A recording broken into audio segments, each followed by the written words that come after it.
The sound I remember most from that October afternoon is not Carol's voice. It is not the words she said, or the way she said them without any tremor of guilt or hesitation. It is the click of the lock, a small sound, a quiet sound, the kind of sound that ends one life and begins another, whether you are ready or not. I was 19 years old. My brother Cole was 16. We were standing on the cracked concrete porch of the only home we had ever known, holding everything we owned in 2 duffel bags, and that small mechanical click was the period at the end of a sentence that had been building for weeks, maybe longer. Maybe since the day our father first brought Carol home and she looked at us the way people look at furniture. They did not choose and cannot return. But I'm getting ahead of myself. Let me start where it really starts. Not with Carol. Not with the lock. Let me start with my father. His name was Dennis Hale. He worked at a machine shop for 22 years. He was not a complicated man. He liked black coffee and baseball and the evening news, and he had a laugh that came from somewhere deep in his chest and filled whatever room he was standing in. He was not perfect. He worked too much and talked too little, and sometimes he looked at Cole and me with an expression that was equal parts love and grief, because we had our mother's eyes, and our mother had been gone since Cole was 10, and I was 13. And I think seeing her in us every day was a joy and a wound he carried simultaneously and never quite learned how to put down. He married Carol 2 years after our mother died. I understood it even then, in the limited way a 15-year-old can understand loneliness. He was a man who did not know how to be alone. Carol was organized and capable, and not unkind in those first months.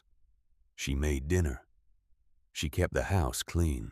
She came to Cole's school events and sat in the bleachers with her hands folded in her lap, like a person performing the role of stepmother from a manual she had studied but not absorbed. She never loved us. That was not cruelty. It was simply the truth. Some people are not built for inherited children, and Carol was one of them. As long as our father was alive, that truth was manageable. He was the bridge between her world and ours. When he was gone, the bridge went with him. He died on a Tuesday in early October. A heart attack, sudden and complete, the kind that does not give warning and does not leave room for goodbyes. He was 54 years old. He was eating lunch at his workbench when it happened. A co-worker found him 20 minutes later. The funeral was small. A handful of men from the machine shop who shook our hands and said he was a good worker and a decent man and meant every word. A few distant relatives who drove in from out of state and left before the food was gone. Carol wore black and stood very straight beside the casket, and her eyes stayed dry throughout the entire service. I remember noticing that. I remember filing it away somewhere in the back of my mind, alongside the real estate brochures I had started finding on the kitchen counter 2 days after the hospital called, and the way Carol had begun looking at Cole and me, not with hostility exactly, but with a kind of flat assessment, the way you look at a situation you were planning to resolve. Cole saw it too. He was 16 and grieving and trying not to show either, but he saw it. One evening he came and stood in the doorway of my room and said very quietly, "She is going to make us leave, isn't she?" And I said, "Probably yes." And he nodded and went back to his room. Neither of us cried about it. We had already used up a significant portion of our crying on our father and our mother before him. And somewhere along the way, we had both learned that tears were a resource, and you spent them carefully. 8 days after the funeral, on a Tuesday afternoon that mirrored the Tuesday our father died in a way that felt deliberate and almost theatrical. Cole and I came home from school, and Carol was standing at the front door. She did not invite us in. She held out a thin white envelope and said what she had clearly rehearsed. "Your father left everything to me. The house, the accounts, everything. Neither of you are named in the will." She paused. She had the look of someone who had anticipated an argument and prepared for it, which meant she was slightly unprepared for what actually happened, which was that I simply took the envelope, thanked her, and stepped back. Inside the envelope was $200. $200 and nothing else. That should be enough to get you started somewhere, she said. The door closed. The lock clicked. Cole and I stood on the porch for a moment that stretched in the way that only truly decisive moments do. The October wind cut through our jackets. The maple tree in the front yard was turning gold and red, beautiful and dying all at once, which felt appropriate. I opened the envelope and counted the bills. My jaw tightened. Not from anger, though the anger was there, banked low and steady like coals. It tightened because I was doing the math.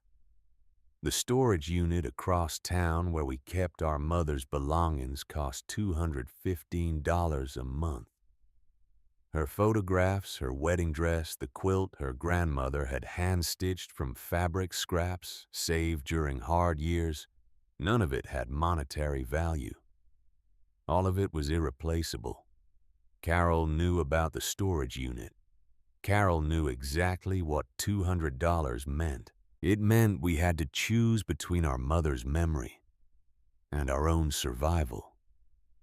And she had made that choice feel like a gift. I looked at Cole. He was looking at the maple tree. I said, "We pay for Mom's storage first." He nodded without looking at me. We walked to the storage facility, paid the $215, went inside, and held our mother's quilt for a few minutes in the cold concrete room that smelled of dust and the particular sadness of things that used to belong somewhere. Then we walked away with $12 left between us and 2 duffel bags, and the specific silence of people who have run out of obvious next steps. We walked for a long time that first evening, past the elementary school where Cole had learned to read, past the park where our father used to push us on the swings when we were small enough to believe nothing bad could happen while he was standing behind us. The ordinary world continued in every direction. Families eating dinner, children playing in yards, windows glowing yellow and warm.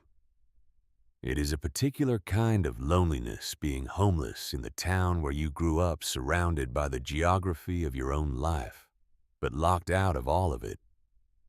Every familiar sight felt like a comment on your situation. We ended up at the public library because it was warm and free, and did not ask anything of you.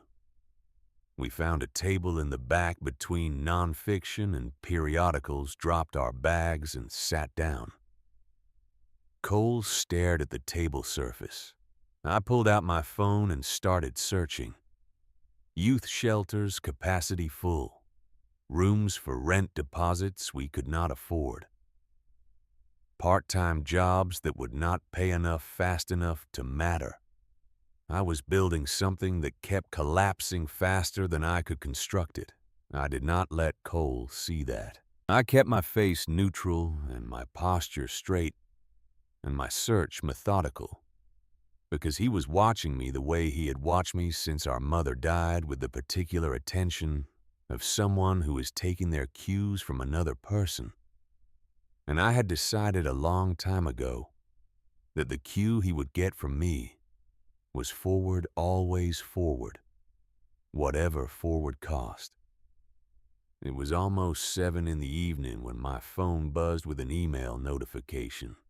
I almost ignored it. I was in the middle of calculating whether we could afford a week at a motel if we ate nothing, which we could not. But something made me open it. The subject line read, "Estate of Walter Hale required communication." The sender was a law firm in a town called Millfield, Ohio. The attorney's name was Arthur Crane. I read the email once. Then I read it again slower, the way you reread something when your mind refuses to process it on the first pass. Then I slid the phone across the table to Cole. He read it, looked up at me. His face carried the expression of someone deciding between two interpretations of an impossible thing. "It's a scam," he said. I'd already opened another tab and typed the firm's name into the search engine. A real website came up, an address on a real street. A photograph of an elderly man in a brown suit standing in front of a brick building. A phone number with an Ohio area code that I called immediately, and which rang 4 times and went to a voicemail that said, in a voice that sounded exactly like the man in the photograph looked, "You have reached the office of Arthur Crane, attorney at law. Please leave a message and I will return your call." I left a message. I said my name, Cole's name, and that we had received an email about our grandfather's estate and would like to schedule an appointment. My voice was steady. I was very proud of my voice for being steady. Maybe I said to Cole when I had put the phone down, "But it's the only move we have." He looked at me for a moment. Then he pulled his bag closer. "Okay," he said. "Then what?" We spent that night at the Greyhound station because it was open 24 hours and the plastic seats were marginally less uncomfortable than sleeping on the library floor. We did not sleep. We sat shoulder to shoulder and watched the clock, and I made lists in my head of everything that needed to happen in the correct order for any of this to work. Arthur Crane called back at 8 the next morning before the ticket window even opened. His voice on the phone was exactly what it had sounded like on the recording, warm and unhurried. He said he was very glad we had called. He said the matter was time-sensitive in certain respects, but that we should come to his office at our earliest convenience, and he would explain everything in person. He said he was sorry for our losses, plural, as if he knew about both of them. At 6 in the morning, the ticket window opened. 2 tickets to Millfield, Ohio, $53. I had an emergency fund tucked into the lining of my duffel bag. Money I had saved from 2 years of part-time work at a grocery store, dollar by dollar, against some future I could not name but felt approaching. After the tickets, we had $43 left. $43 to walk into a future that might be a scam designed by someone who had heard about 2 kids left with nothing and decided that was an opportunity. The bus ride was 4 hours. The city fell away behind us in layers. Buildings gave way to warehouses, gave way to strip malls, gave way to fields. The sky went from the particular gray of urban weather to a wider, more deliberate gray that belonged to open country. Cole slept for an hour against the window. his face slack in a way it never was when he was awake. He looked younger when he slept. He looked like the 12-year-old kid who had cried at our mother's grave and then squared his shoulders and decided somewhere in those minutes to stop being the kind of person who let things break him. I did not sleep. I watched the land open up around us, and I thought about our grandfather, Walter Hale, our mother's father. The name itself was a kind of wound I had learned to work around the way you learn to walk around, a loose floorboard. Every family has things they do not discuss, subjects that live in the middle of rooms like furniture, arranged to block the view of something you would rather not look at directly. And Walter Hale was ours. Our mother had spoken of him rarely and never without a quality in her voice that was not quite anger and not quite sorrow, but lived in the territory between them. She had told us he was a drifter, someone who had decided one day when our mother was still young that family was a weight he was not equipped to carry, someone who had simply walked away. We had grown up with that story baked into our understanding of ourselves. We were the ones people left. First our grandfather, then our mother, then our father. The world kept subtracting. Cole and I remained. That was the story. The bus pulled into Millfield just after noon. It was exactly the kind of town that exists in the spaces between larger towns, the kind that does not appear on mental maps unless you have a specific reason to go there. A main street with a diner, a hardware store, a feed store, a church with a white steeple, and a sign out front with a Bible verse rendered in black plastic letters, a water tower, a grain elevator visible on the edge of town against the flat sky.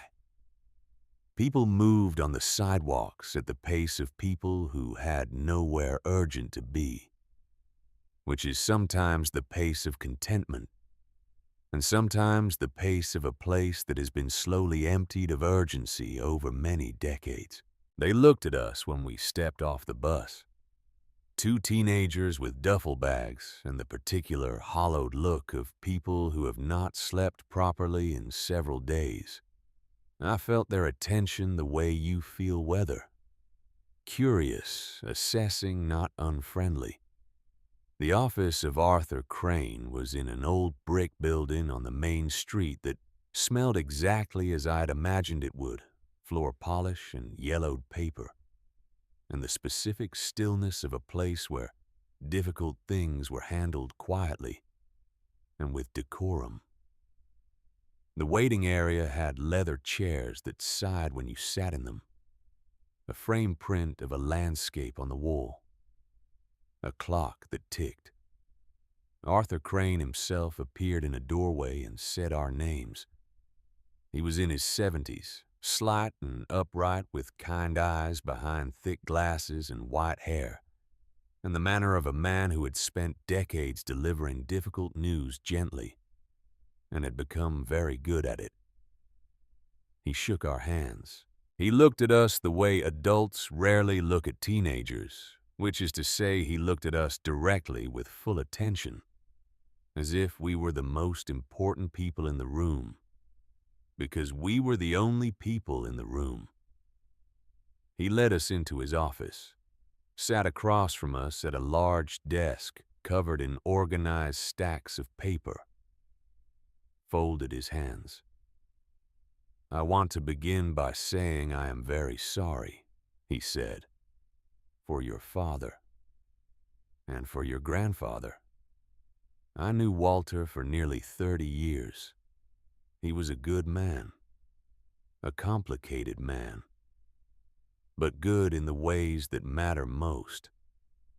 We did not say anything. Cole was very still beside me in the way he got still, when he was processing something he had not expected. Arthur opened a manila folder.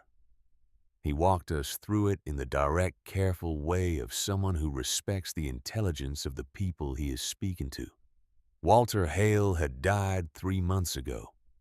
He had no significant savings, no investments. He had owned one asset of any substance. He turned a yellow document toward us across the desk. A property deed. 60 acres of land 7 miles outside Millfield. A warehouse structure large, unused for many years in significant disrepair. He wanted you to have it. Both of you.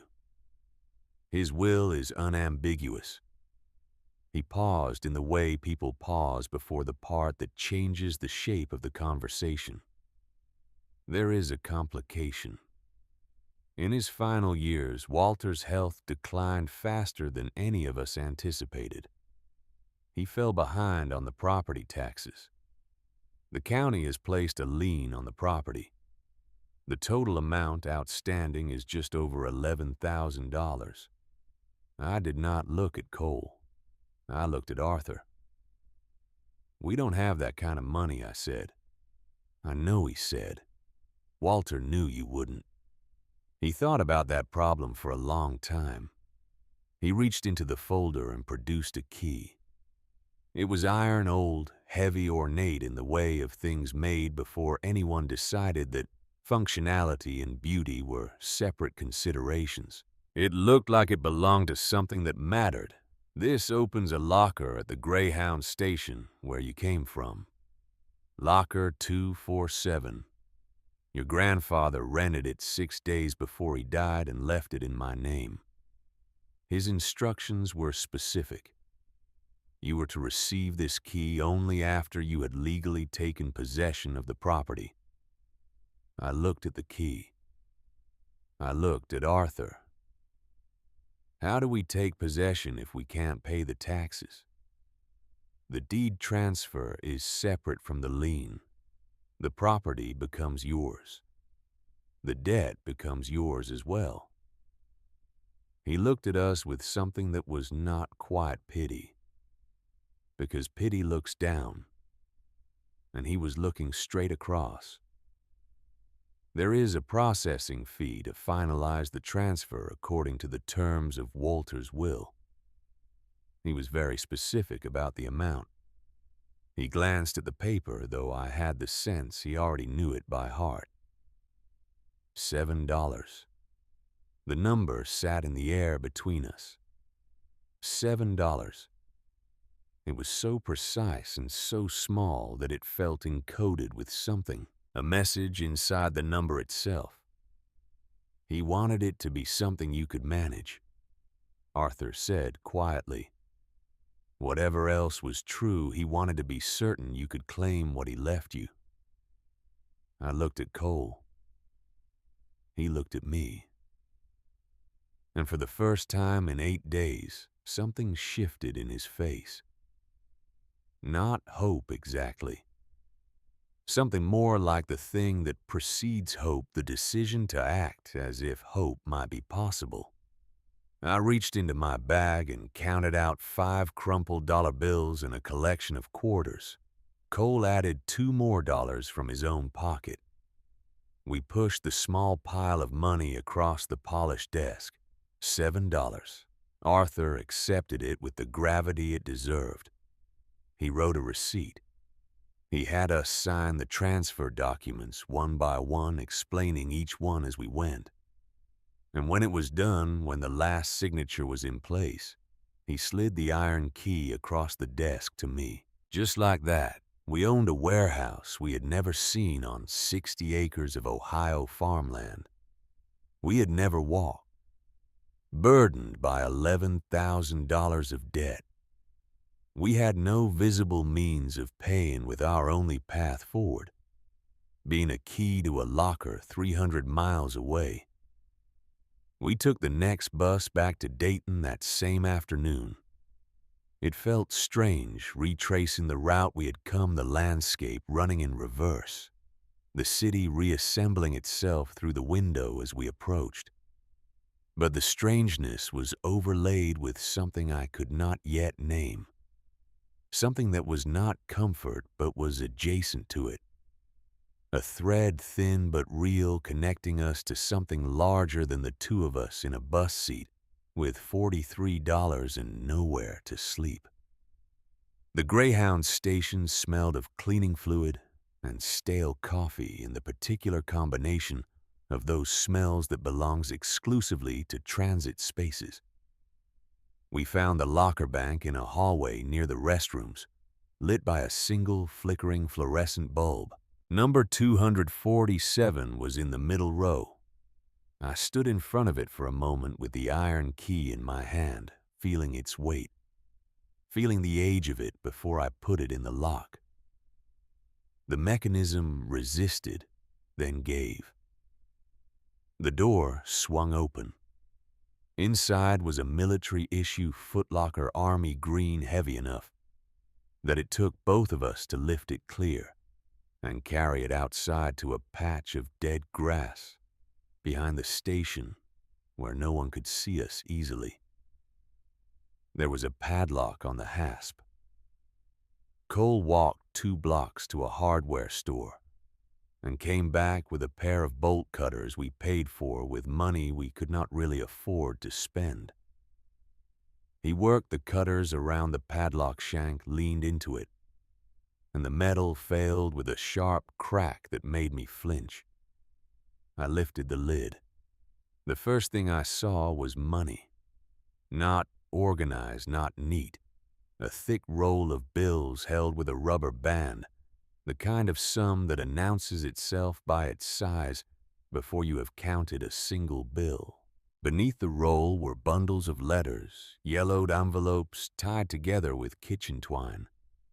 Beneath the letters, loose photographs, old, some black and white, some faded color. I lifted the roll of cash and handed it to Cole without speaking. He sat on the cold ground and began to count.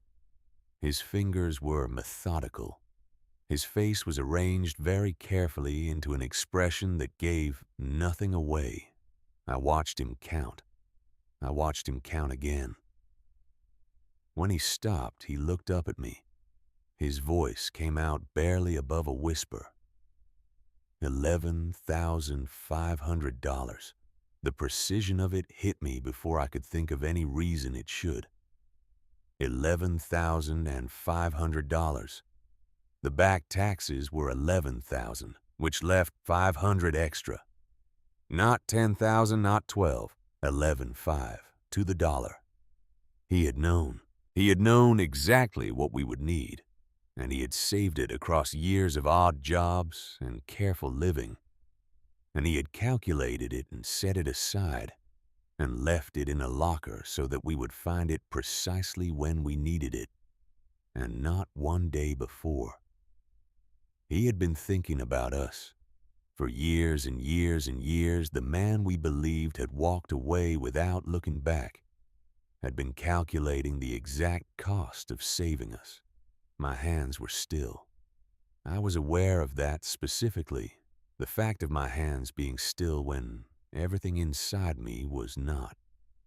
I had held myself together for 8 days through the hospital call and the funeral, and the brochures on the kitchen counter, and Carol's flat voice and the click of the lock, and I had not once let myself come apart, because Cole was watching and someone had to be the kind of person who did not come apart. My hands were very still on my knees, and my eyes were burning, and I did not do anything about either of those things for a moment. Then I picked up the bundle of letters. The string came off with one pull. The top envelope was addressed in shaky handwriting that had clearly once been careful. For my grandchildren, it said. Just that. I opened it. The paper inside was thin, the handwriting unsteady but legible. My dearest Reese and Cole, if you are reading this, then I am gone. I am sorry for that. I am sorry for a great many things, and I hope by the time you finish these pages you might understand some of them. He had not been a drifter. He had never been a drifter. In 2012, Walter Hale had owned a small construction business. Legitimate, successful, the kind of business built over 20 years of showing up and doing the work correctly. He had built homes and barns and warehouses across 3 counties. He had a good reputation and a stable business and a daughter he was proud of, and 2 grandchildren, one 7 and one 4, who he loved with the specific ferocity of people who understand that time is not guaranteed. And then he had made a mistake. He had partnered on a development project with men he had not investigated carefully enough. Men who had connections to people who resolved business problems with methods that did not involve courtrooms. The project collapsed. The money disappeared. And the men came to Walter with a bill that was not denominated in dollars. They threatened him. And then they found out where his daughter lived. They knew she had 2 small children. They made it very clear what they were willing to do. He had 2 choices, he wrote. Stay and watch what happened to the people I love most, or disappear and take the trouble with me. He sold his business for cash in a matter of days, paid the men what he could, and vanished. He told our mother he had taken a job out west. She believed him for a while. Then she stopped believing him and believed instead the simpler story, the one that had no moving parts and required no mercy. That he had decided his family was not worth the effort of staying. He spent 12 years moving. Different names, different towns. Carpentry, handyman work. The kind of labor that pays in cash and doesn't ask for references. He sent money to our mother through channels complicated enough that they could not be traced back to him. Anonymous money orders a little here and a little there. He never explained them. He could not. He saw photographs of us sometimes. A friend who had known him since before would send them occasionally carefully. Nothing that could be tracked. Cole with that serious frown you get from your mother, he wrote. And Reese with her grandmother's stubborn chin and her fierce, steady eyes. Every year I wanted to call. Every year I told myself no. The silence was the only protection I could still give you. It was the only thing I had left to offer. Cole was reading over my shoulder. I could hear him breathing. I kept reading. The men had faded eventually. Prison for some. Death for others. The threat had dispersed over years the way threats do when no one is actively maintaining them. But too much time had passed. Walter was a stranger to us. A ghost who had no reasonable right to reappear in lives that had continued without him. Lives that had suffered significantly because of his absence. And he knew it. He had no defense that would have survived the grief of our mother's eyes. And then she was gone too. And that door was closed forever. So he found another way. About 5 years ago, he had come to Millfield. He had bought the land, the 60 acres with the warehouse land. No one else wanted land. The county had nearly forgotten land that could wait. He paid the taxes faithfully every year until he could no longer work. He had spent those years in Millfield collecting things, antique furniture, vintage equipment, pieces he found at estate sales and auctions, items he restored by hand in the back of the warehouse, with skills he had accumulated over 12 years of working with his hands. He had been building something for us from a distance the way he had protected us from a distance, quietly and completely and without asking for credit. He left the money in the locker. He left the letters. He left the plans. And at the bottom of the bundle, tucked separately from the others, wrapped in a piece of cloth, I found an envelope with a single name on the front. Reese. I held it for a moment. Cole was quiet beside me.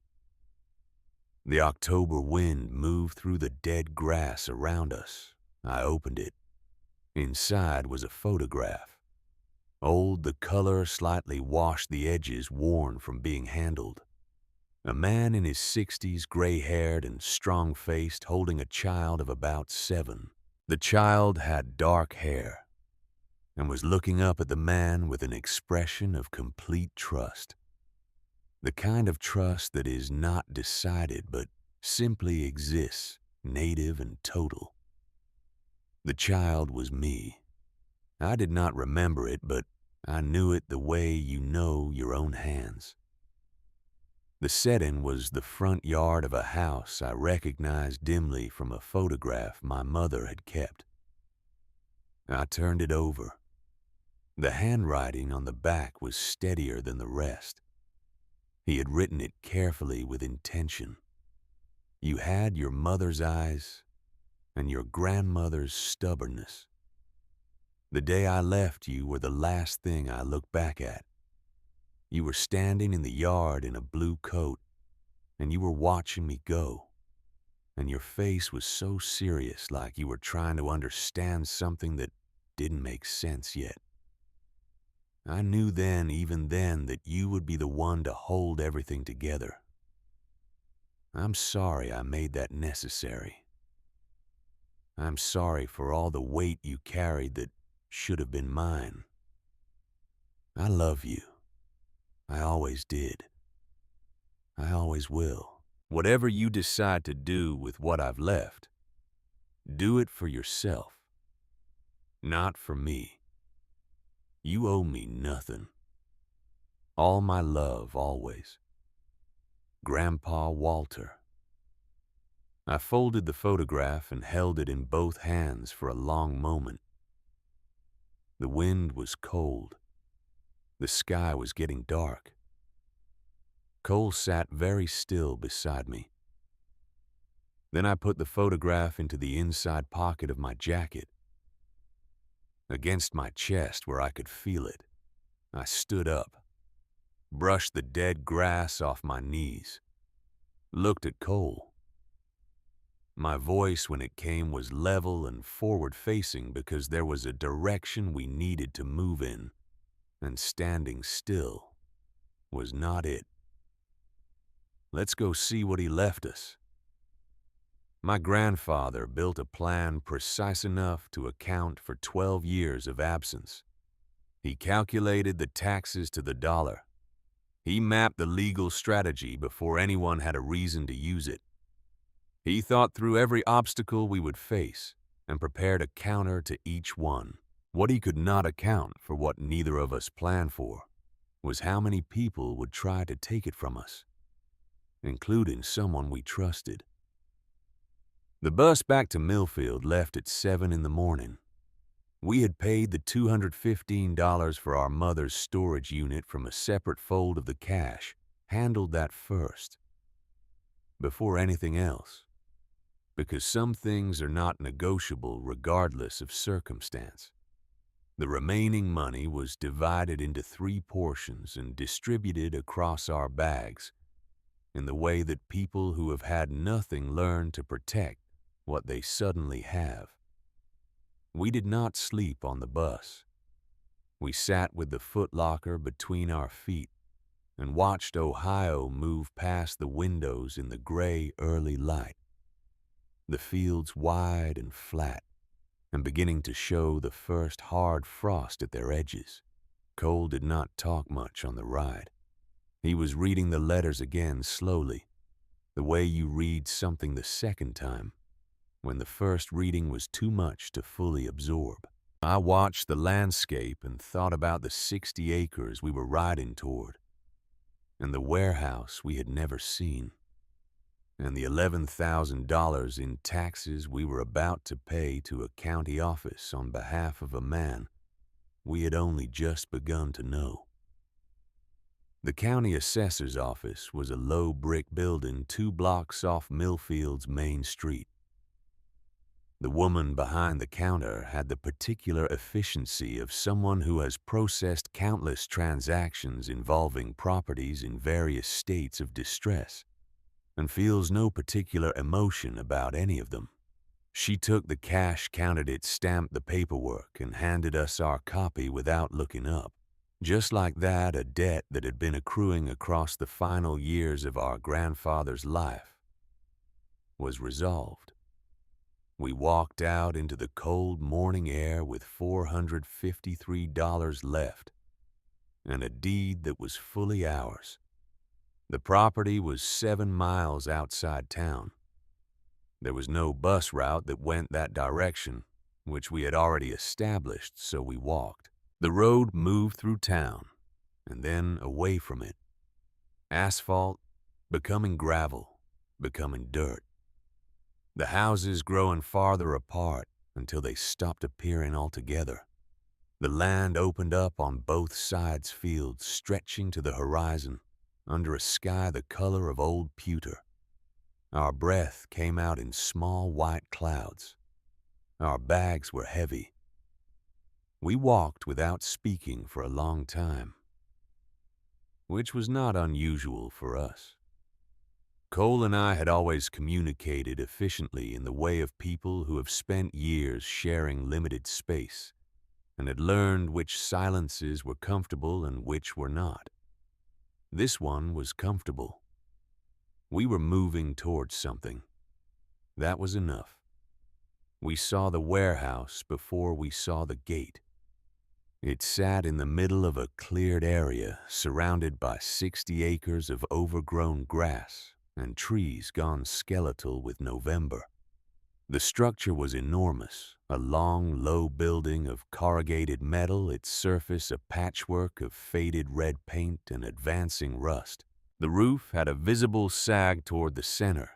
Every window was either boarded over or broken. A chain-link fence surrounded the property, bent in several places, the wire gone slack. It was not beautiful. It was large and tired and in significant disrepair, and it smelled even from a distance of metal and time. But it was ours. The specific legal documented fact of that ownership felt strange and enormous, like a word in a language I was still learning to speak. The gate was held by a rusted chain and a padlock. Arthur Crane had sent us away with a ring of keys and specific notes about which one did what. The third key I tried worked. The padlock fell away. I pushed the gate open and it screamed against the gravel, carving a long, curved arc in the driveway surface. We stood on our own land. I let Cole go through the gate first. He stood on the other side for a moment with both hands in his jacket pockets looking at the building. And something moved across his face that I did not try to name because some things need to stay private, even between siblings. Then we walked toward the warehouse together. The main door was a regular steel door set into a much larger roll-up panel. Faded blue paint, most of it gone. The fourth key on the ring. I put it in and turned it and pushed the door inward, and a wave of cold, stale air came out to meet us. The smell was dust and rust and something else beneath that, something older and more specific. The smell of a place that had been waiting.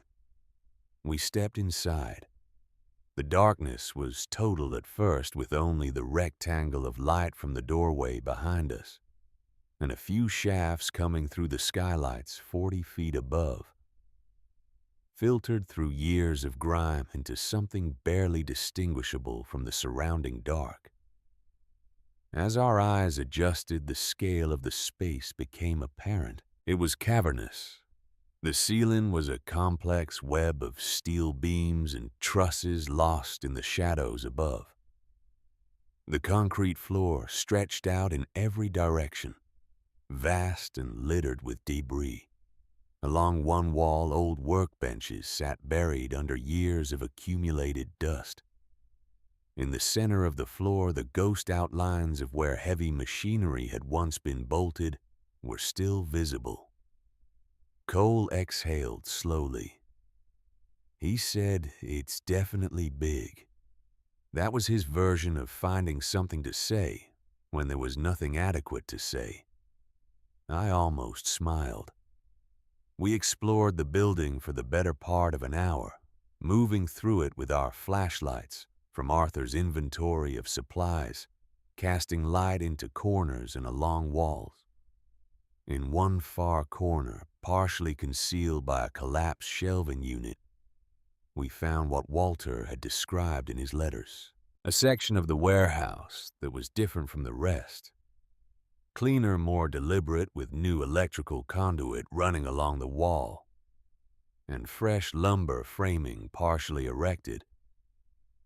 He had been building something here. The bones of it were visible. The intent was clear. In the opposite corner, we found the office. It was a small room built into the structure, its windows opaque with filth, its door unlocked. Inside, a metal desk, a metal chair, a wall calendar still open to March 2019 with a photograph of the Tennessee Smokies above the grid of days. Someone had been here working, planning. The desk had a shallow drawer that stuck when I tried it, and then released with a second pull. Inside were pencils worn to stubs, a tape measure, a folded piece of paper that turned out to be a receipt from a lumber yard in the next county. And below all of that, a small, flat book, its cover worn smooth. A journal. Walter's handwriting, page after page of notes, measurements, calculations, sketches. Which walls were load-bearing? Where the water lines ran? How to restart the old generator in the back room?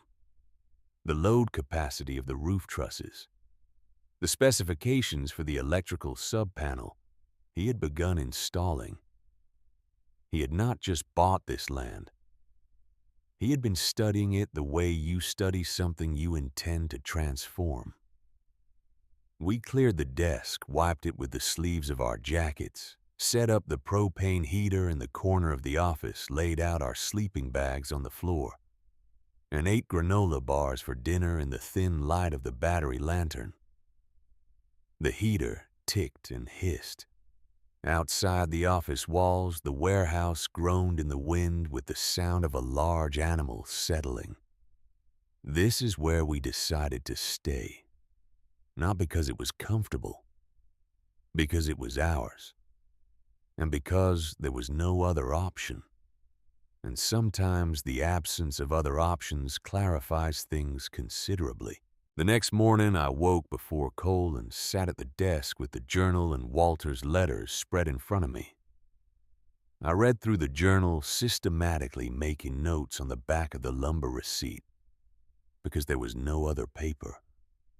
By the time Cole woke up, I had a list on a piece of cardboard I had torn from the side of one of our supply bags. 5 items. Secure the building. Water. Power. Heat. Income. It looked simple, written down. It felt impossible in practice. I kept those 2 facts in separate compartments and worked from the first one. We walked into Millfield that morning. The diner on the main street was called Rosie's Red Vinyl Booths, the smell of coffee and bacon grease embedded in every surface. We ordered 2 coffees and shared a plate of eggs, and split the cost precisely because $453 was not money that allowed for imprecision. The man behind the counter at Vernon's Feed and Supply was not Vernon.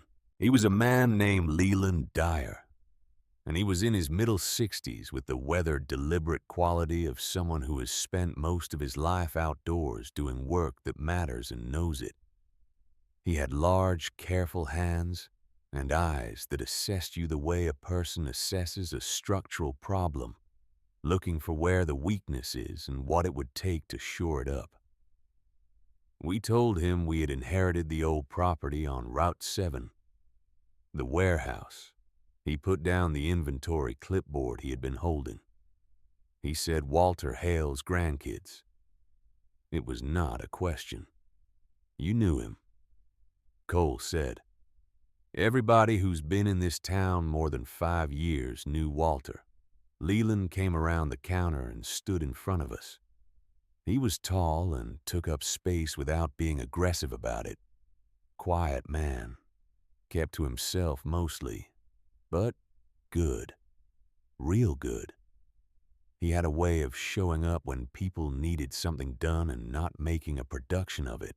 He paused, looking at us with something that was not pity, but was a close relative of concern. What are you two planning to do with the place? I told him.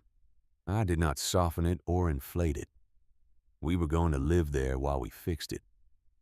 We were going to start a business restoring the furniture and equipment Walter had collected. We needed supplies and we had limited money, and we needed to know who in Millfield could help us with electrical and plumbing work. Leland listened without interrupting. When I finished, he looked at me for a moment the way people look at you when they are deciding something. Then he started pulling things from the shelves. Flashlights, work gloves, a better propane heater, a longer extension cord, 2 boxes of contractor trash bags. He set them on the counter and waved off the wallet I reached for. First purchase is on the house, he said. Walter helped me through a bad winter 3 years back. Showed up with a truck and 2 days of his time and didn't ask for a dime. This is me settling a debt that needed settling. He folded his hands on the counter. I've got a friend, Odell Briggs. Retired electrician, 72 years old. Knew Walter well, helped him with some of the wiring out there a couple of years ago. Man's been bored since he retired. I'll send him your way if you want. His wife Ruth came out of the back room while we were still talking. She was a small, solid woman with white hair and an immediate warmth that filled a room the way heat fills a room evenly and without effort. She looked at us and said, Have you two eaten anything besides granola bars today? Cole opened his mouth and she held up one hand. Don't answer that. Come back here at noon and I'll have something ready. We went back at noon. Ruth had made chicken and dumplings thick and hot, and she set it down in front of us without ceremony, and then sat across the table and asked questions about where we were from and how we had come to be here, and what we remembered about Walter. She listened to the answers carefully. When we told her about the letters and what they had contained, she was quiet for a moment.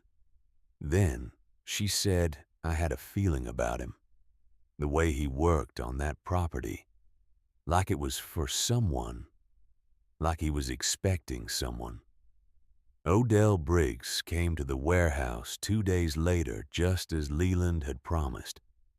He was 72, compact and deliberate, with a white beard and hands that trembled slightly, but moved with the unconscious confidence of 50 years of skilled work. He walked through the warehouse the way people who know buildings walk through them, pausing at specific points, running a hand along a conduit run, clicking his tongue at certain junctions and nodding slightly at others. He found the plans Walter had drawn up for the living space in a rolled tube behind the false panel. At the back of the desk, exactly where Walter's journal had said they would be. He spread them on the desk and put on his glasses and was quiet for several minutes. 2,000 square feet, he said finally. built into the northwest corner, separate electrical sub-panel already roughed in, plumbing stack already run to within 10 feet of where the bathroom needs to go. He turned a page. He did the load calculations himself, every one of them. He shook his head slowly. I've been an electrician for 50 years, and I've never seen plans this thorough put together by somebody who wasn't trained for it. He looked up at us. He talked about you two sometimes. Not often, but when he did, you could see what it cost him. The missing of you. He folded his glasses and put them in his shirt pocket. He wanted this to work. I'd like to help make it work if you'll have me. We said yes. We said yes without hesitation. The rhythm of those first weeks was hard in the specific way that physical work in cold conditions is hard. The kind of hard that gets into your bones and stays there, that makes you ache in places you did not know could ache and sleep without dreaming from sheer exhaustion.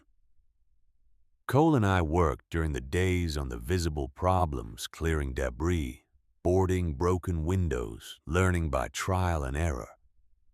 And Walter's journal the basics of what needed to happen and in what order. Odell came every other day and worked on the electrical rough-in with the focused precision of a man who had no patience for anything done incorrectly. Leland stopped by regularly with supplies always at cost or below. Ruth appeared periodically with food in cast-iron pots that she set on the propane burner, without comment, as if this were simply a thing she had decided to do, and the decision required no further discussion. We were not alone. The realization of that landed differently each time. Derek Voss arrived on a Tuesday morning 11 days after we had moved in.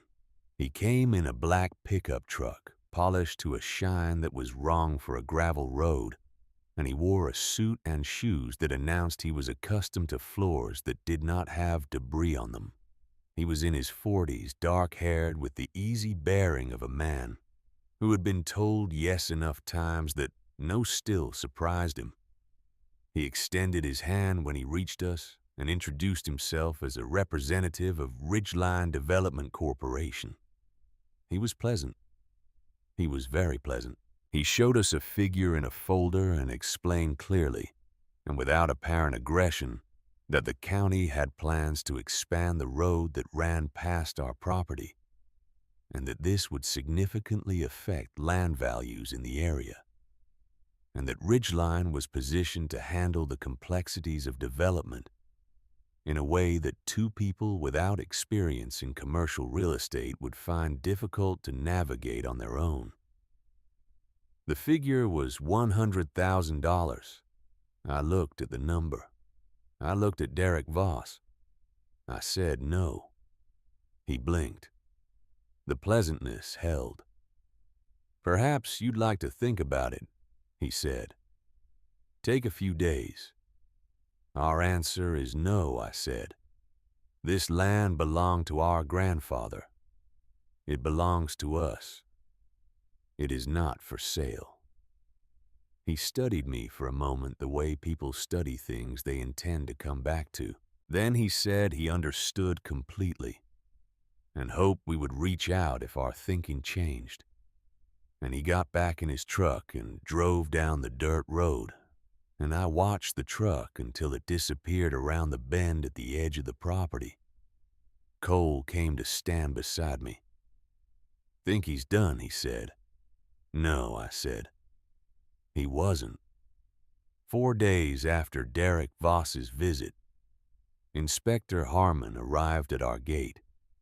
He was a lean man with a clipboard and a digital camera, and an expression of professional neutrality that had been deployed so consistently it had become indistinguishable from his actual face. He introduced himself, showed credentials, said he had received a complaint regarding unpermitted habitation of a commercial structure. He walked through the warehouse for 90 minutes. He was methodical and thorough, and said almost nothing. He photographed the exposed wiring in the sections we had not yet addressed. He photographed the absence of fire suppression systems. He documented the inadequate emergency exits, the lack of proper insulation, the condition of the roof. When he was done, he met us outside and handed me a document. His voice was flat and informational. You have 90 days to submit a remediation plan to the county. The estimated cost of bringing this structure into full compliance with current commercial building codes is approximately $340,000. If you are unable to present a viable remediation plan within that period, the county will initiate condemnation proceedings. He said, "Have a good day," and walked to his car and drove away. I held the document and read it twice because reading things twice is a habit that developed from years of making sure I understood exactly what I was dealing with before I responded to it. $340,000. That evening, Cole came and sat beside me in the dark of the warehouse after Odell had gone home, and the propane heater was the only light. He was quiet for a while, and then he said carefully, "Maybe we should think about it, Reese." I knew what he meant. He did not have to say the name. I stood up. I picked up the lantern and walked to the far wall of the office where we had tacked Walter's letters up alongside the drawings, a kind of map of everything we were working from. I found the line I was looking for and pointed to it without speaking. Cole came and read it. "What you build on it is your decision." He didn't tell us what to build, Cole, I said. He said it's our decision, not theirs. Not Ridgeline's, not the county's. Ours. Cole was quiet. Then he nodded slowly. And that was the end of that conversation. But I knew he was scared. I was scared too. I was scared every single day in a way I did not discuss with him because he was 16 years old, and he had already been through enough. And part of my job was to be the floor he could stand on when everything else was uncertain. That job required that I not let him see how uncertain I was about the floor itself. Court Marsh had been helping us for 3 weeks by the time I found out. He was a plumber in his 30s who had shown up one Saturday morning saying Leland had mentioned we might need someone and he had some free weekends.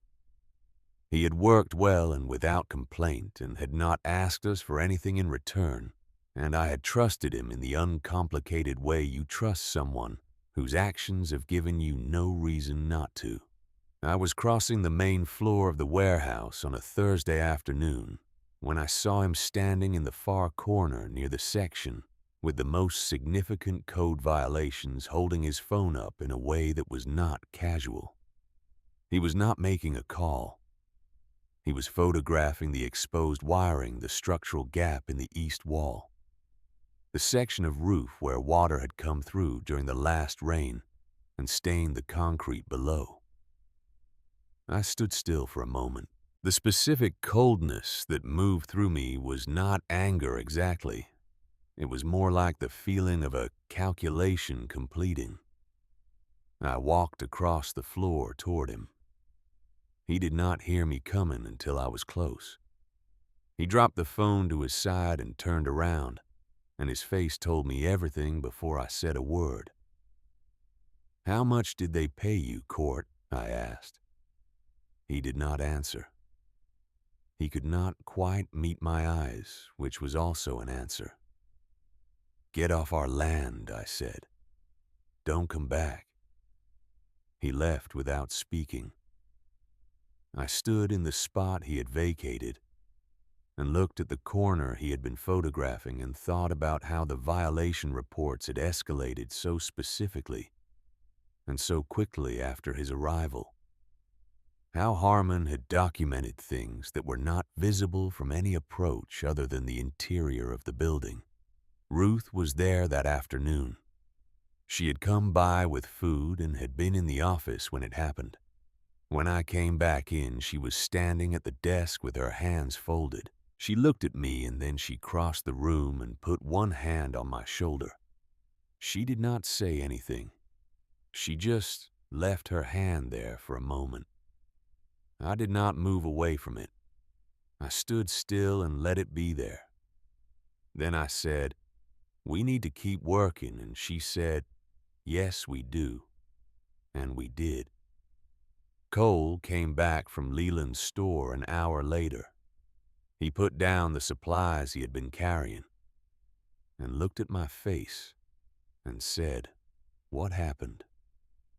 I told him about court. He listened with his jaw tightening incrementally. When I finished, he said, "We should lock the gate. We should stop letting people in." I looked at him. He knew before I said it that that was the wrong answer, because I could see him working it out even as the words left him. "If we stop trusting people, Cole," I said, "we become exactly what Ridgeline wants us to be. Alone and isolated and easier to wear down. The answer to court is not to close the door. The answer is to be more careful about who we open it for." He thought about that. Then he said, "Okay," and started putting the supplies away.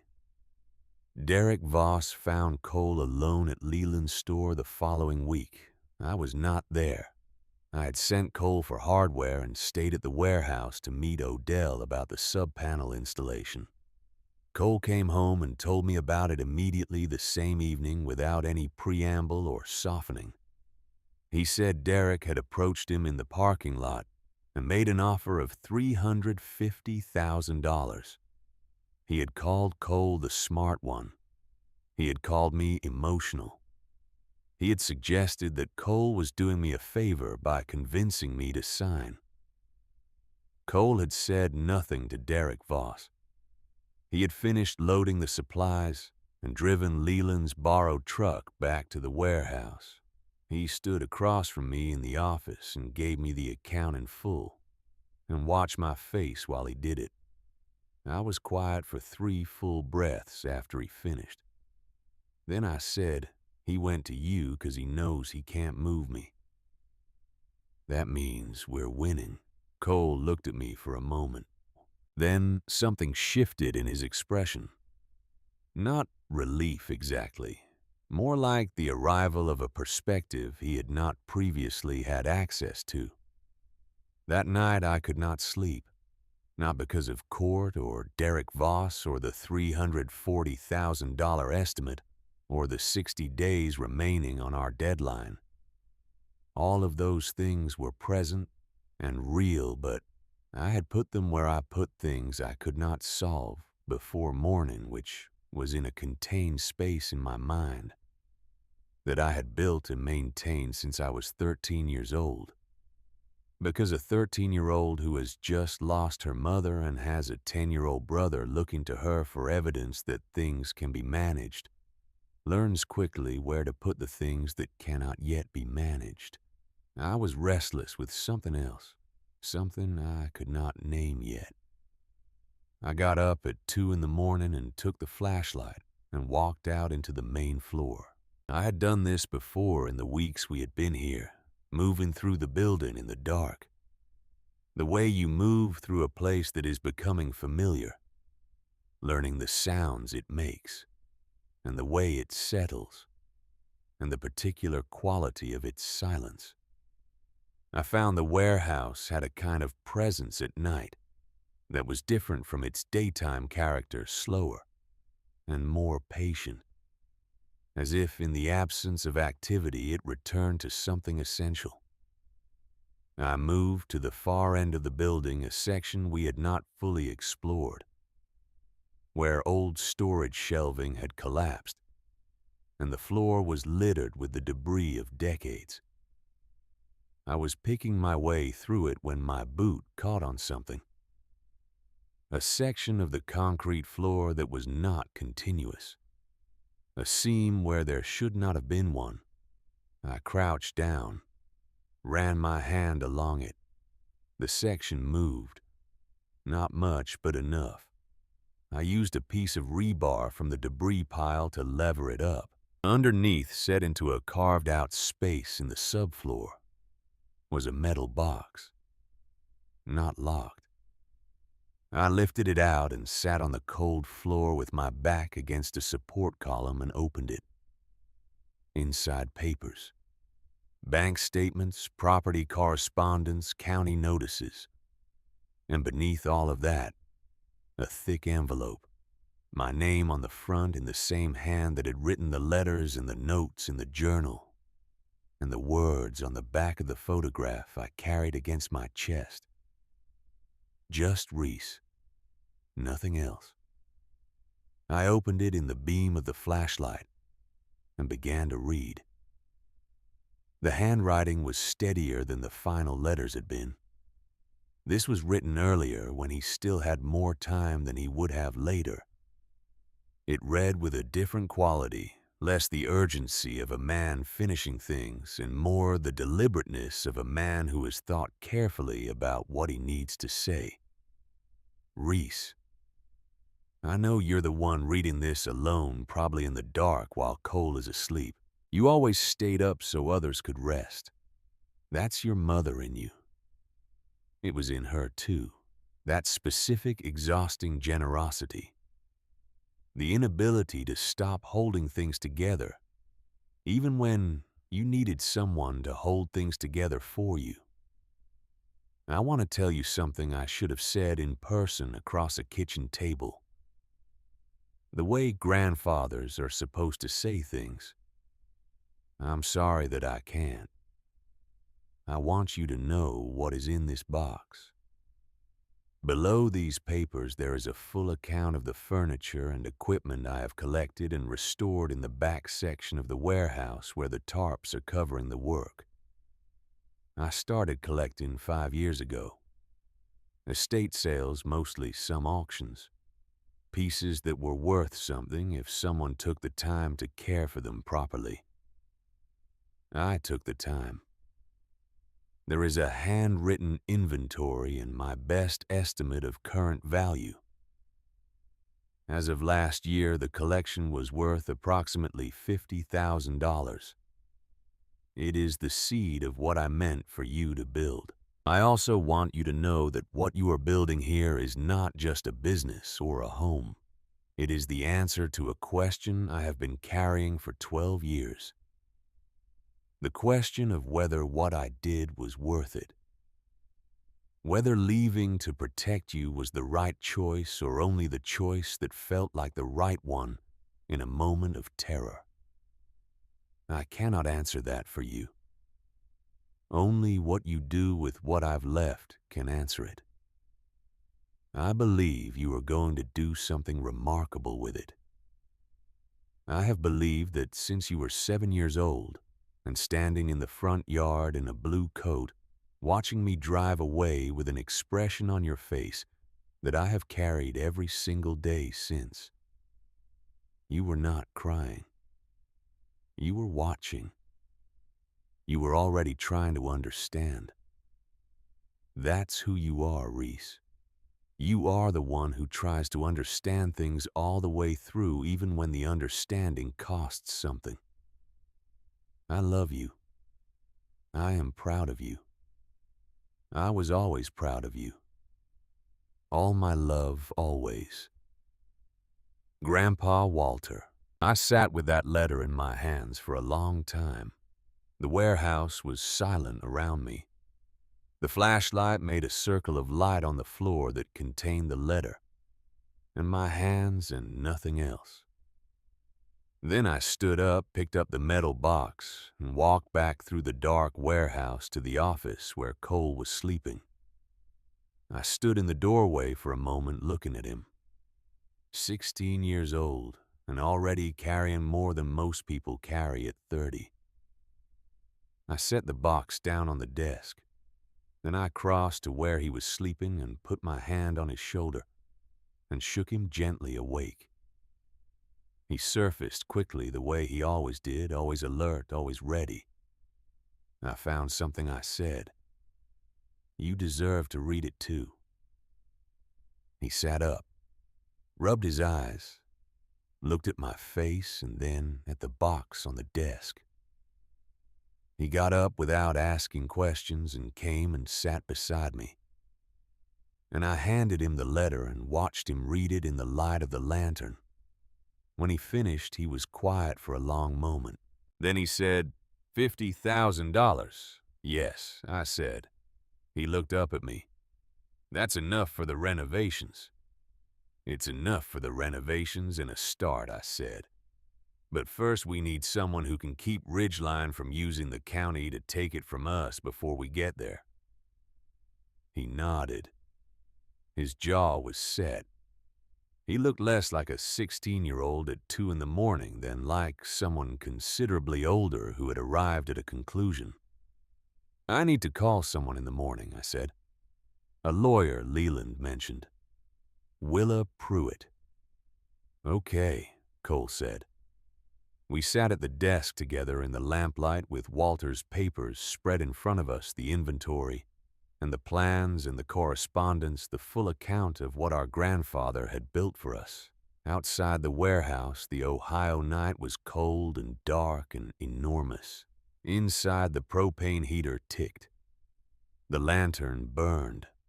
I traced a line on one of Walter's drawings with my finger, the outline of the living space in the northwest corner. The 2 bedrooms, the small kitchen, the bathroom, the main room with its planned wood stove. He drew all of this, Cole said quietly. He designed everything I said, every single piece of it. Cole was quiet for a moment. Then why didn't he come back? After the danger passed. Why didn't he just come back? I thought about the photograph against my chest, about the expression on the face of a man driving away from a 7-year-old girl standing in a blue coat in a front yard, about 12 years of cash sent through untraceable channels and photographs received through careful hands, and the weight of a love that had no safe address to be delivered to. Because some distances, I said, once you've opened them, become their own kind of wall. And because he thought we were better off not knowing the truth. And because he was wrong about that, but right about everything else. And people are complicated that way. Cole nodded slowly. We sat together in the lamplight a little longer. Then I said, get some sleep. Tomorrow we start the last part. He looked at me. What's the last part? I looked at Walter's drawings at the 60 acres and the warehouse and the plan that had been waiting for us all along. The part where we prove he was right to believe in us, I said. My grandfather built a plan so precise, it accounted for 12 years of silence, 12 years of distance, 12 years of loving people from a position where love had no direct line of delivery. He calculated the taxes to the dollar. He mapped the legal angles before anyone had a reason to need them. He collected and restored $50,000 worth of furniture by hand in the back of a warehouse he would never live in for 2 grandchildren he had not spoken to in over a decade. What he never planned for, what neither of us planned for, was how fast a town could move when it decided 2 kids were worth fighting for. The morning after I found Walter's box, I called Willa Pruitt from the parking lot of Rosie's Diner, while Cole ate breakfast inside. Leland had given me her number the week before, with the specific recommendation of a man who did not give recommendations carelessly. She works out of Hargrove, he had said, 2 towns over. Handles cases where people are getting pushed around by money. good at it. Doesn't need you to be able to pay her regular rates." She answered on the second ring.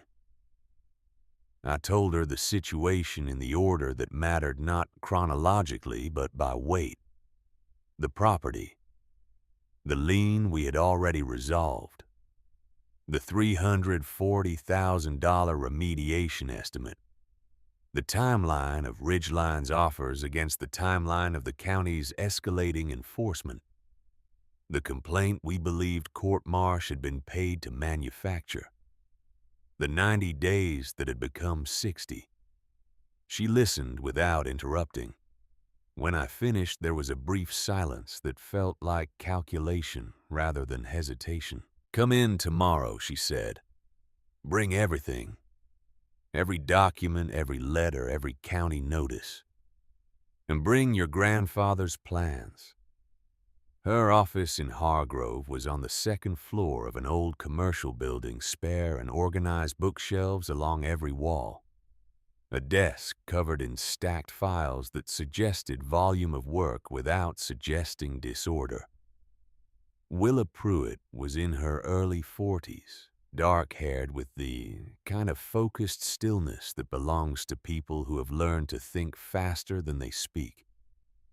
She wore a plain gray sweater and no jewelry except a thin gold ring, and she looked at the documents we spread across her desk, the way a person looks at a landscape they have navigated before and recognize.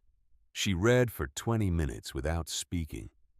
Cole and I sat across from her and did not fidget, which took effort. When she looked up, her expression had shifted into something that was the professional equivalent of satisfaction. "Your grandfather was smarter than their entire legal team," she said. "I know," I said. "Now help me prove it." She leaned forward. "What Walter designed is not a commercial renovation. It is a residential live work unit constructed within an existing agricultural storage structure. Those are two completely different regulatory categories with two completely different sets of requirements. The county's $340,000 estimate applies to bringing a commercial structure into full commercial compliance. That is not what you are doing. What you are doing falls under a separate classification with significantly lower thresholds." She tapped one of Walter's drawings. "If we get the residential unit approved under the live work classification, the county cannot condemn the property as long as you are making demonstrable good faith progress on the residential section. The remainder of the warehouse reverts to agricultural storage, which has minimal requirements at this scale." She looked at me directly. "He knew the loophole before they knew they'd use it against you." "That is exactly what he did," I said. She filed the permits that week. She submitted the reclassification application with Walter's drawings attached as primary documentation. His careful measurements and load calculations and material specifications doing exactly the work he had intended them to do. Ridgeline pushed back immediately. A counter-filing arrived within 4 days, disputing the classification, citing precedent, requesting an extension of the review period. Willa answered each one with the calm efficiency of someone who had anticipated every move because she had seen them all before. The deadline was still running. 60 days had become 45. We worked. The days had a shape now that the weeks before had lacked. We were up before light, working by lantern until the sky came gray through the skylights. Then working by daylight until we lost it. Then working by lantern again until our bodies stopped cooperating. Odell came every other day, and the electrical rough-in advanced in steady increments, each connection made with the care of a man who understood that the difference between work done correctly and work done quickly was the difference between something that lasted and something that didn't. Cole had become competent with drywall. in the way that people become competent at things when the alternative is not having a place to sleep. And the framing Walter had begun was filling in with walls that were not perfectly square, but were solid and plumb, and would hold what was put on them. My hands cracked from the cold and the work. The skin at my knuckles split and bled, and I wrapped them at night with the medical tape we kept in the first aid kit, and unwrapped them in the morning and went back to work. Ruth noticed and brought a jar of salve that smelled of beeswax and insisted I use it. I used it when she was watching. She knew this and said nothing about it. We sold the first piece from Walter's collection on a Wednesday afternoon 3 weeks after I'd found the inventory. A solid oak workbench from the 1920s, 8 feet long mortise and tenon joinery, the top scarred with a century of honest use in a way that made it more beautiful rather than less. Walter had cleaned and oiled it and reinforced 2 of the leg joints and left it under a canvas tarp in the back section of the warehouse. I had photographed it and posted it with a description and a price of $800 and the name Hale Restoration, because that was the only name it could have been. A man from Columbus called within 2 hours. He drove 3 hours on a Thursday to pick it up. Paid cash, loaded it into his truck with Cole's help, and before he drove away, he stood looking at the piece strapped into his truck bed, and then looked back at the warehouse and said, "What else do you have in there?" I said, "Come back in a month. Bring a truck." He did come back. He brought a larger truck. The news of what we were doing spread through Millfield, the way news spreads in small towns, not through any single announcement, but through the accumulation of individual conversations, Leland mentioning it at the hardware store, Ruth talking after church, Odell telling people who asked why he was spending so much time out on Route 7. The story carried its own weight. 2 kids, the old Hale property, a grandfather who had prepared everything from a distance. People in small towns have a particular relationship with that kind of story. They recognize in it something they understand about legacy and land and the specific kind of love that does not announce itself, but shows up in the work. On the first Saturday of December, I woke at 6 to the sound of engines on the dirt road. I came out of the office into the main warehouse floor, still pulling on my jacket, and went to the door and opened it. There were trucks at our gate. 6 of them, then 8, then more, turning off the road, parking along the fence line. People climbing out. Men and women in work clothes carrying tools. 2 of them wrestling a sheet of plywood out of a truck bed, another lifting a toolbox. A woman setting up a folding table near the gate with a coffee urn and a stack of paper cups. 23 people. I counted later when the day was over. 23 people from Millfield and the surrounding county who had decided without being asked in any organized way that this was a Saturday worth spending on Route 7. Leland was at the front of it, directing the arrival of materials with the ease of a man who has organized physical labor many times and knows how to read a space and allocate people within it. He came to where I was standing in the doorway and looked at me, and then looked past me at the partially built living space in the northwest corner. "Walter's drawings," he said. "I got them." We spread them on the makeshift table and Leland studied them for 10 minutes and then began assigning people to tasks with a specificity that made clear he had already reviewed the drawings before this morning, that he had come prepared. 2 men who had spent their lives building agricultural structures took charge of the remaining framing. A retired contractor named Roy Hutchkins walked the perimeter of the living space with the eye of someone who had built things from the ground up for 40 years and said solid plan and began working without further comment. Cole was beside me when the work started, and I felt him go still with something that was not surprise exactly, but a quality of recognition, like seeing something confirmed that you had not quite believed before you saw it. I went to work alongside everyone else, not supervising, not coordinating, working, carrying materials, holding framing while it was fastened, handing tools, learning what I did not know from the people who knew it, and applying it immediately.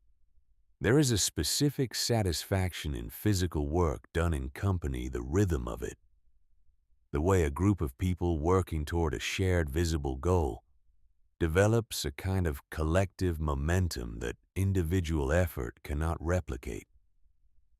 By noon, the walls of the living space were standing.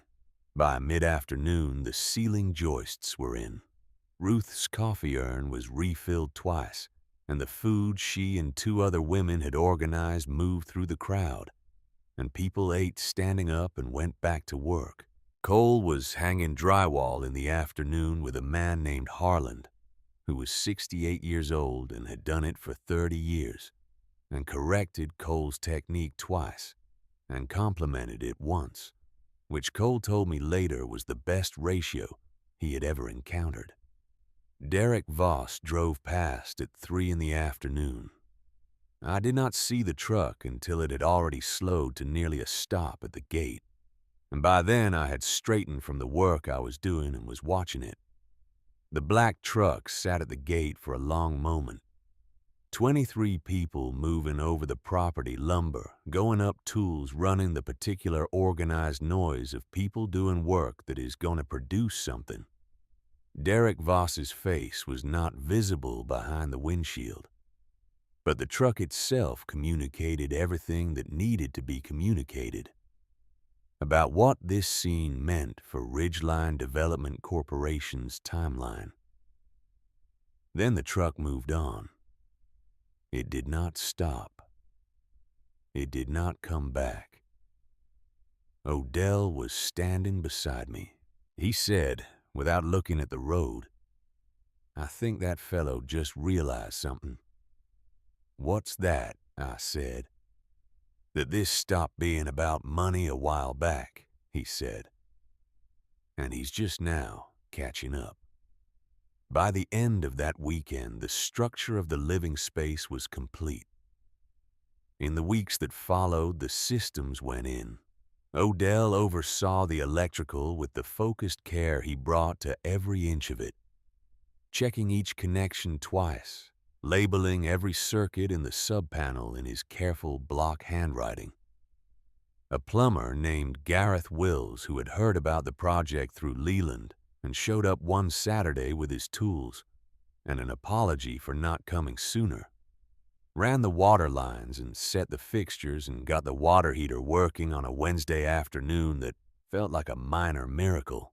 Leland came one weekend and spent an entire day installing the wood stove in the main room, a cast iron unit he had sourced from a estate sale 2 counties over. And when he lit it for the first time that evening, the heat it put out filled the small space immediately. And Cole and I stood in front of it with our hands out like people who had forgotten what warmth felt like, which we more or less had. Hail restoration was growing. Word had spread beyond Millfield and into the surrounding counties through the furniture collector networks that Cole had spent evenings cultivating online, posting photographs of Walter's pieces with descriptions that told the truth about their provenance and condition and the work that had gone into them. We sold 7 pieces in 6 weeks for a total of just over $4,000. We hired 2 people from Millfield, a woman named June, who had refinishing experience, and a young man named Theo, who did not but learned fast. We began attending estate sales on weekends. Cole driving Leland's borrowed truck looking for pieces that Walter would have recognized as worth saving. The workshop in the back section of the warehouse was cleaned and organized and lit properly. Workbenches set up, tools hung, the smell of wood and oil and finish replacing the smell of dust and rust that had been there when we arrived. The warehouse that had seemed defined entirely by its decay was revealing itself as something else, a space large enough to hold whatever we were willing to build inside it. Willa Pruitt filed the last of the compliance documentation 2 weeks before the inspection date. She called me afterward and said, "We've done everything correctly. The classification is solid. The progress documentation is thorough. The filings are in order." She paused. "Your grandfather's plans are going to be the decisive factor. They demonstrate intent that predates the county's enforcement action by years." "That's significant. Is it enough?" I asked. "It should be," she said. "But inspectors have discretion. So we do the work correctly and we show up on the day and we see." I told her about Walter's journal, about the notes he had made about which inspectors were most likely to present problems and how to address their specific concerns. She was quiet for a moment, and then she said, "Your grandfather really did think of everything, didn't he?" "He tried to," I said. The inspection was scheduled for the second Thursday of January. The living space was complete by then. 2 bedrooms, a bathroom, a kitchen, a main room with the wood stove, and 2 windows we had reglazed ourselves. The floors were not perfectly level. The walls were not exactly square. These were the kinds of imperfections that honest work produces when honest work is done by people who are learning as they go. But every system was correct. Every connection was sound. Every material met or exceeded the specified standard, because Odell had made that his personal requirement, and no one had argued with him. The night before the inspection, I did not sleep. This was not unusual. What was unusual was that I could not make myself stay in bed past midnight, and I gave up trying and went and sat in the main room of the living space, with the wood stove burning low, and Walter's letter in my hands. Not reading it, just holding it. The weight of the paper was familiar now. Cole found me there at 1 in the morning.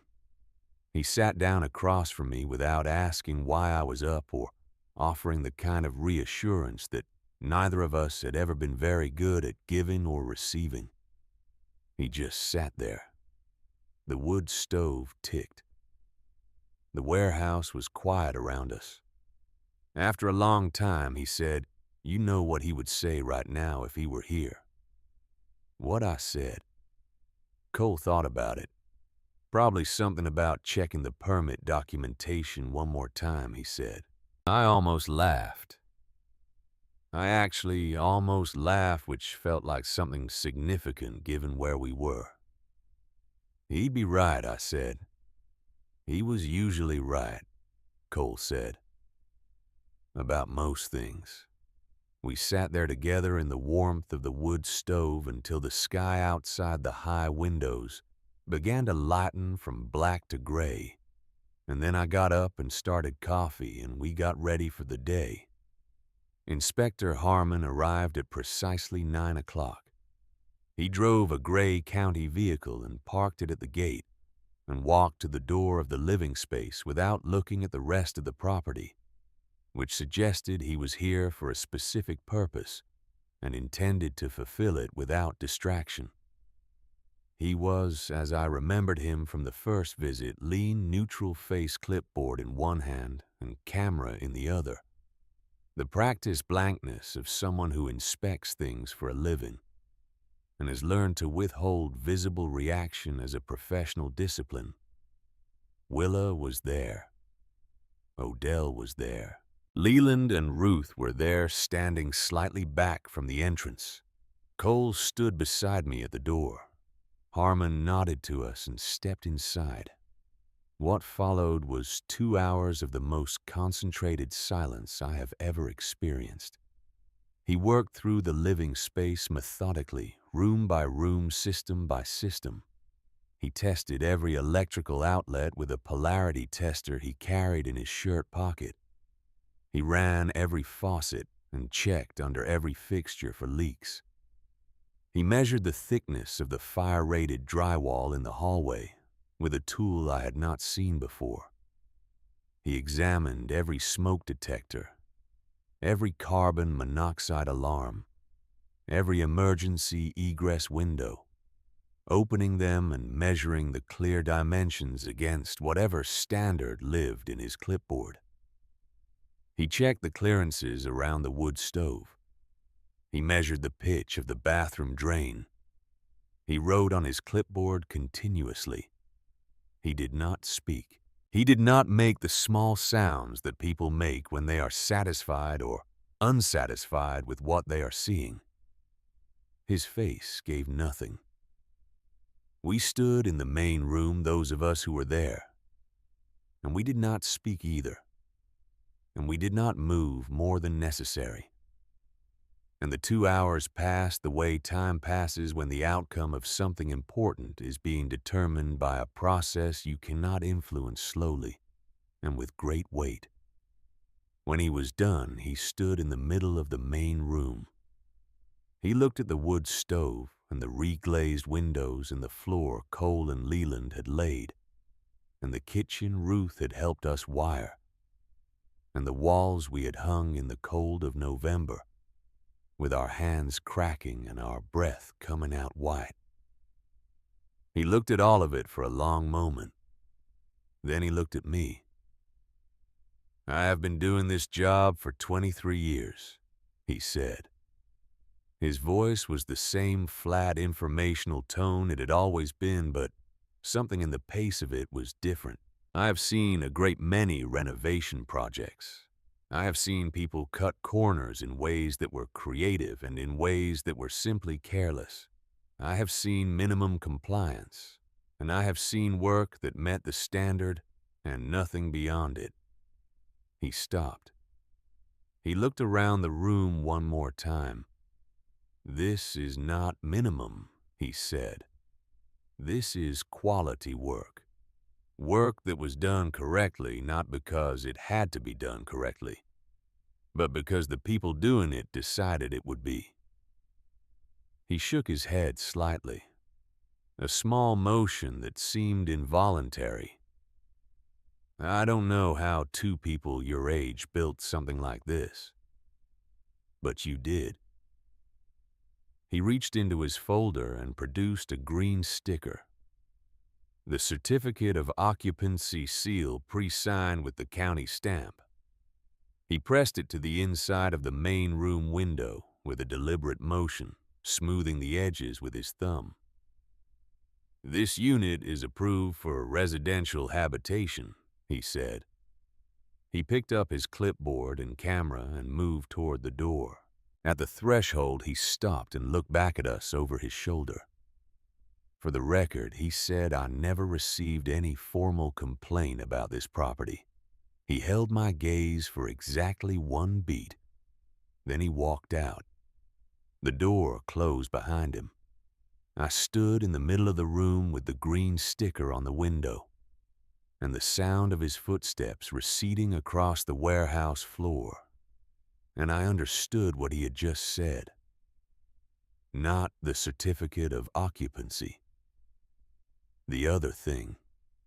The specific, deliberate statement of a man who had been handed a situation he had not chosen and had found a way to do the right thing within it quietly, in language that could not be challenged, but could not be mistaken either. He had made his choice, and he had made it in the only way available to him, and he had walked out before anyone could make it complicated. Ruth's arms came around me from behind, both arms pulling me back against her. And I let that happen because Ruth was the kind of person whose embrace was not an offer, but a statement of fact. And arguing with facts had never been my strongest skill. Cole was beside me and she pulled him in too, and held us both and said quietly, and with total conviction, "Welcome home, you two. Welcome home." Odell was looking at the window. He took off his glasses and cleaned them with his shirt. He said something under his breath about the dust from the drywall getting into everything. Leland shook my hand, not the way adults shake teenagers' hands with a quality of condescension built into the gesture, but the way he would have shaken the hand of anyone who had done a difficult thing correctly. He looked me in the eye when he did it. We threw away the letter from Ridgeline without opening it. It arrived 4 days after the inspection. The Ridgeline Development Corporation letterhead, visible through the envelope window. Cole picked it up from the ground near the gate where it had been dropped and carried it inside and set it on the desk. We looked at it for a moment. Then I put it in the trash can without breaking the seal. Cole watched me do it.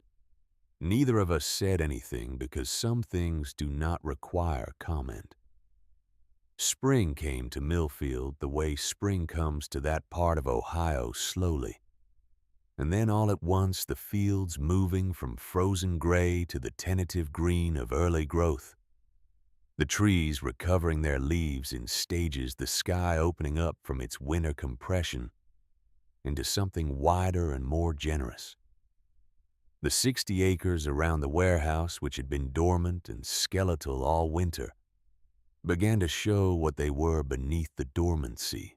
Wild grass in the fields, a stand of old apple trees at the property's eastern edge that bloomed in the second week of April, in a way that seemed almost theatrical, as if they had been saving it. Birds in the tree line. The warehouse itself looked different in the spring light. The rust on its walls, which in October had read as decay, read now as something else, as the record of a long life, as the mark of time that had moved through and over a thing that had remained. It had a kind of presence in the landscape that a new building would not have had, the presence of something that had survived being left and was now being found again. Hale Restoration had a showroom in the southern section of the warehouse by April, a cleaned and lit and organized space where Walter's restored pieces were displayed the way they deserved to be, with room around them in good light, with small handwritten cards describing their provenance. People came from the surrounding counties and from Columbus and twice from as far as Cincinnati. A journalist from a regional magazine came and spent a day photographing the space and talking to Cole and me, and wrote a piece that described the warehouse and the story behind it, in language that I thought was accurate without being sentimental. The piece ran in May, and the response to it doubled our inquiry volume in a week. We hosted the first monthly market on the first Saturday of May. 8 vendors, local artisans, and craftspeople set up in the main warehouse floor around the perimeter, their tables and their work filling the space with a noise and color and human presence that the building had not known in years. People came from Millfield and beyond. Ruth sold jam. A woodworker from the next county had a table of hand-turned bowls. A woman who restored vintage textiles had a display that drew a crowd. Cole managed logistics with the same focused efficiency he brought to everything. And by the end of the day, he had a system in his head for making the next one larger and better organized. And he told me about it on the drive back from returning Leland's truck. It was Willa who handled the paperwork for Walter's remains. They had been held by the county for months, unclaimed while the estate was in limbo. She navigated the bureaucratic process with her characteristic efficiency. and in late April we received authorization to take custody. Leland built the box from a piece of white oak he had been keeping for something worth keeping it for, clean-jointed and sanded smooth, simple and solid. We buried him on a Saturday in the last week of April, under the old oak tree, at the eastern edge of the property at the place where the field met the tree line. And you could see the warehouse and the 60 acres. In one view, the whole of what he had built and left, and what we had found and continued. The grass was green. The apple trees were past their peak bloom, but still holding the last of it. The sky was the particular clear blue of a spring day that knows it is being noticed.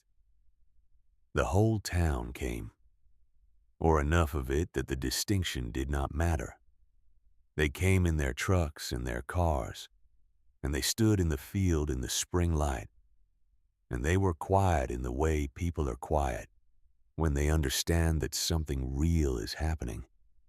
Leland spoke about friendship, about what it meant to know a man for 5 years without knowing his full story, and to find out after he was gone that the story made him more worth knowing, not less. He said Walter had the quality of showing up when it mattered, without making you feel that his showing up was anything other than what he wanted to do, which was a rarer quality than most people realized, and a more valuable one.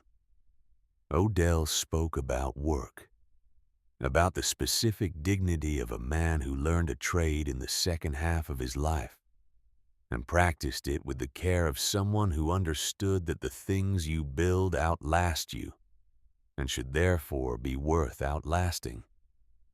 He said Walter's wiring was some of the cleanest he had seen in 50 years of the trade, and he meant that as the highest compliment he knew how to give.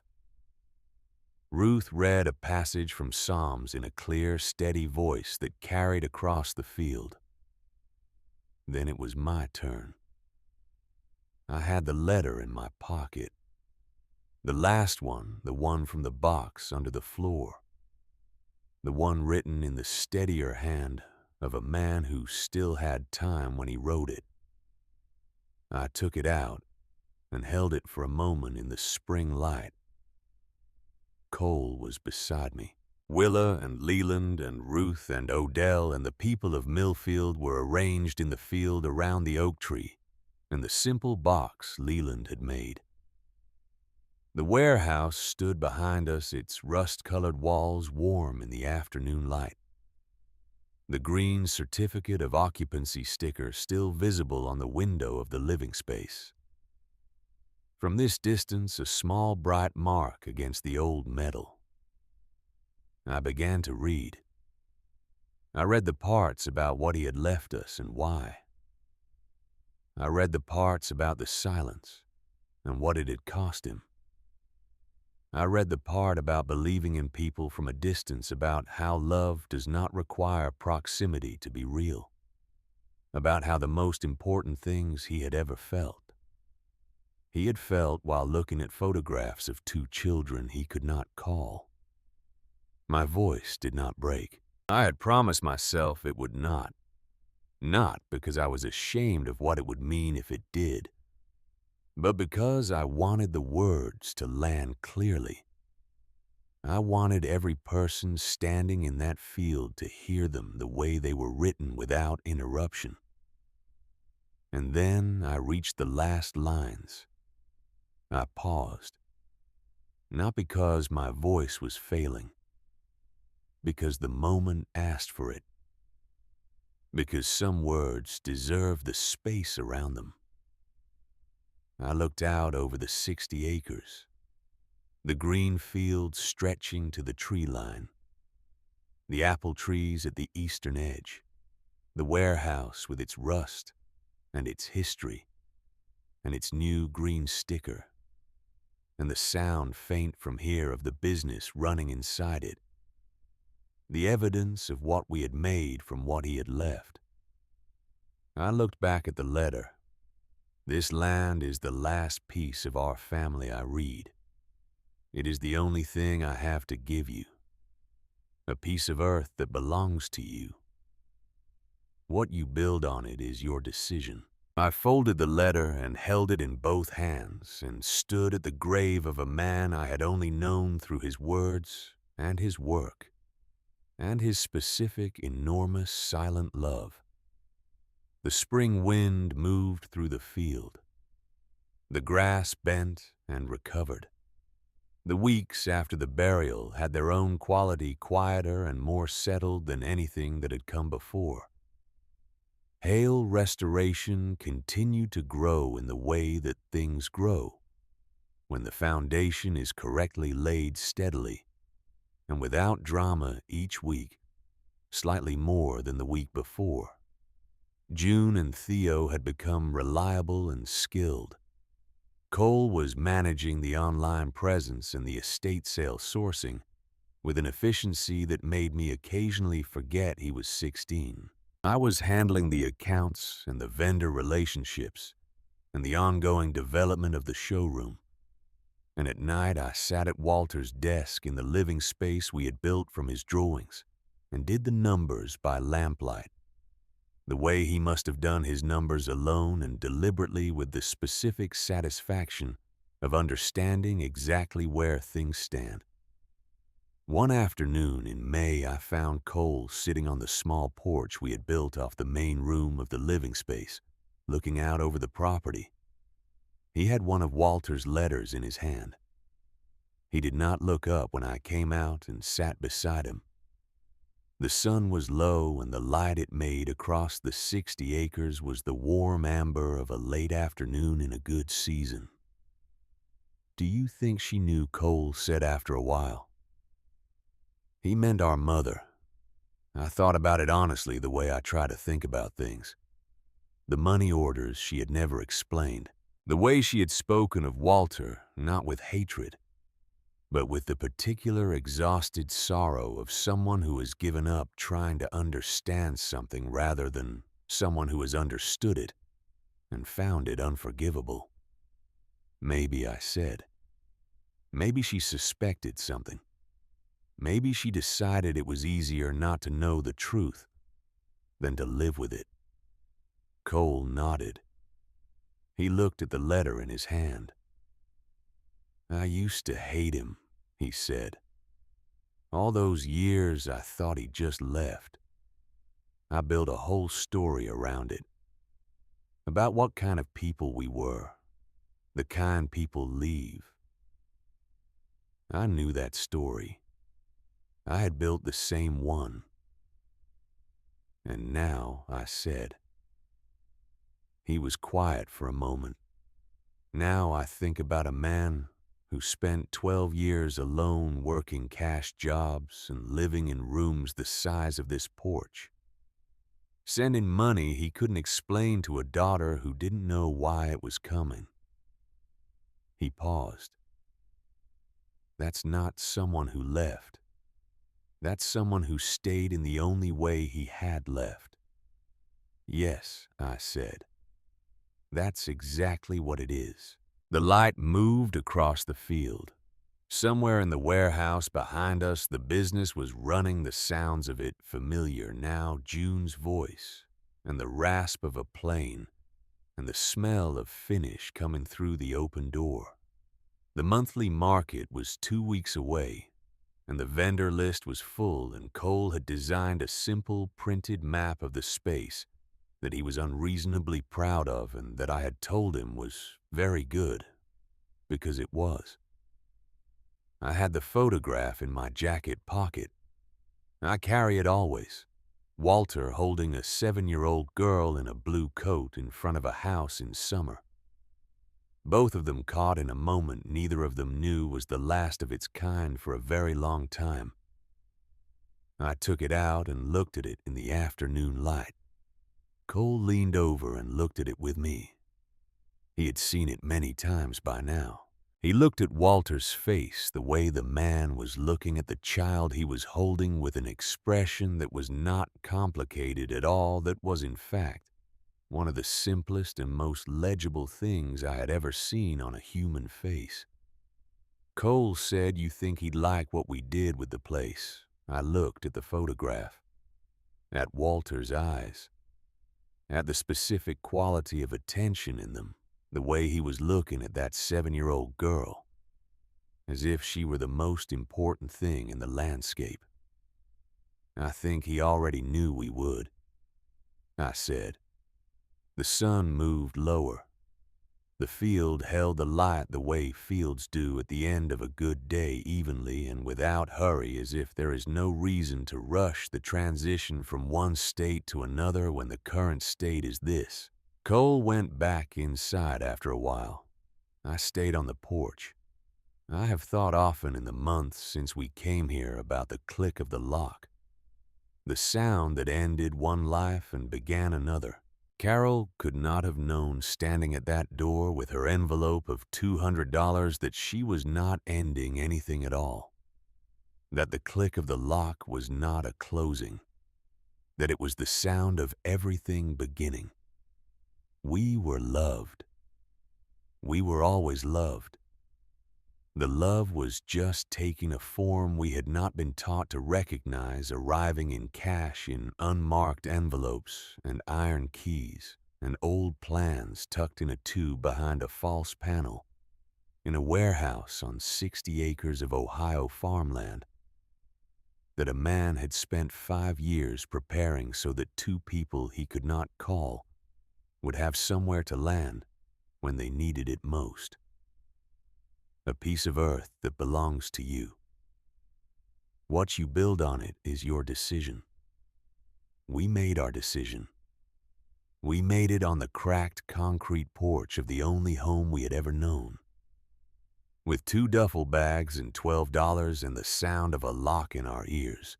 We made it every morning after that in a cold warehouse with our breath coming out white and our hands cracking, and our grandfather's plans spread on a metal desk. We made it when the trucks came and 23 people got out with their tools and their time and their uncomplicated belief that this was a thing worth doing. We made it when the green sticker went on the window, and when the oak box went into the ground, and when the first piece sold, and the first market ran, and the first morning we woke up in our own home, on our own land, and the word home meant something it had never quite meant before.